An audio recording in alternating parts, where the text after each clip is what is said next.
Starting சீனே ஹீரோயினோட ஃபேமிலியில ஒரு சூப்பர் ஃபங்க்ஷன் போய்கிட்டு இருக்குங்க. அதுக்கு ஹீரோயினோட பாய் ஃப்ரெண்டும் அட்டென்ட் பண்ண வராங்க. ஹீரோயினுக்கு 2 அண்ணா இருக்காங்க. அண்ட் ஹீரோயினோட அம்மா ஒரு பெரிய காஸ்மெட்டிக் கம்பெனியோட ஓனர். நல்ல ஒரு பாஷான ஃபேமிலி. கிட்டத்தட்ட ஹீரோயின் ஃபேமிலியில எல்லாருமே செட்டில்ட். அண்ணாக்கு கல்யாணம் ஆகி குழந்தைங்க இருக்கு. 2 அண்ணாவும் செட்டில்ட். பட் ஹீரோயின் லைஃப் மட்டும் இன்கம்ப்ளீட்டா இருக்குன்னு அவங்க அம்மாவுக்கு எப்பவுமே ஒரு கவலை.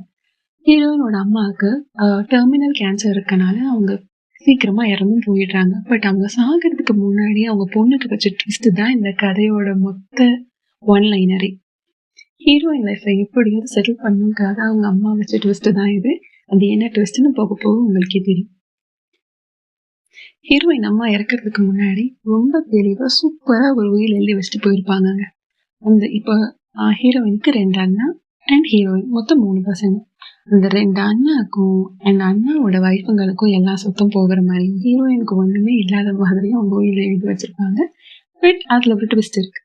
ஹீரோயினுக்கான அந்த இன்ஹெரிட்டன்ஸ் வரணும்னா அவங்க அம்மா வச்ச கோரிக்கைகளை தான் அவங்க நிறைவேற்றணும். அவங்க அம்மா சொன்ன கண்டிஷன்ஸ் எல்லாம் அவங்க கிளியர் பண்ணா அவங்களுக்கான இன்ஹெரிட்டன்ஸ் கிடைக்கும். பட் மற்றவங்களுக்குலாம் அது ஈஸியாகவே கிடைச்சிருச்சுன்னு ஹீரோயினுக்கு செம கோவம்.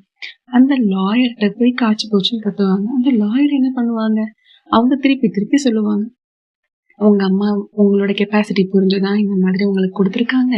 நீங்க அந்த கண்டிஷன்ஸ் எல்லாம் படிச்சுட்டு அதை நிறைவேற்றிட்டு நீங்க உங்களுக்கான இன்ஹெரிட்டன்ஸை வாங்கிக்கோங்க திருப்பி சொல்லிக்கிட்டே இருப்பாங்க. அண்ட் ஹீரோயினுக்கு என்னென்ன கண்டிஷன்ஸ்லாம் அவங்க அம்மா போட்டிருக்காங்களோ அதை ப்ரைவேட்டாக தான் கலெக்ட் பண்ணிக்க சொல்லுவாங்க. மற்றவங்களுக்கு என்னெல்லாம் பிரித்து கொடுக்கணுமோ எல்லாத்தையும் கொடுத்தாச்சு. அண்ட் ஹீரோயின் பெருசா அவங்க அம்மாட்ட எதுவும் எதிர்பார்க்க மாட்டாங்க. எங்க அம்மா இருந்த அந்த கட்டில் மட்டும் கொடுத்தா கூட எனக்கு போதும், சொத்து எனக்கு பெரிய விஷயமே இல்லை, ஆனா அவங்களோட கிரேவ்ல கூட எனக்கு எதுவுமே இல்லாம பண்ணிட்டாங்கன்னு ஹீரோயினுக்கு ஒரே கவலை. சரி, ஃபைனலா லாயர் சமாதானப்படுத்தி ஹீரோயின் கையில அவங்க அம்மா கொடுத்த ஃபைல கொடுத்துருவாங்க. அதுல ஒரு லிஸ்ட் இருக்கும். நம்ம ஹீரோயின் 13 வயசு குழந்தையா இருக்கும் போது அவங்களோட லைஃப் கோல்ஸ்ன்னு சொல்லிட்டு எல்லாம் ஒரு 13 to 14 விஷஸ் எழுதியிருப்பாங்க.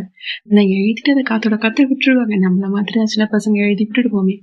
ஆனா அவங்க அம்மா அதை பத்திரமா எடுத்து வச்சு, இதுல இருக்கிறதெல்லாம் நீ நிறைவேற்றினா உனக்கான இன்ஹெரிட்டன்ஸ் உனக்கு கிடைக்கும், உனக்கான சொத்து உனக்கு கிடைக்கும்னு சொல்லி தெளிவா அவங்க சொல்லிட்டு போயிருப்பாங்க. பிளஸ் அதுல இருக்க ஒவ்வொரு டாஸ்கையும் முடிக்கும் போது அவங்க லாயர் கிட்ட இருந்து உனக்கு ஒரு டிவிடி கிடைக்கும், அதுல நெக்ஸ்ட் நான் என்ன பண்ணணும்னு சொல்லுவேன் அப்படின்னு சொல்லி அவங்க அம்மா ஸ்டாக் பண்ணி வச்சிருப்பாங்க அந்த டிவிடிஸ் எல்லாம். அந்த கோல்ஸ்ல இருந்த கண்டிஷன்ல ஹீரோயினால சீக்கிரமா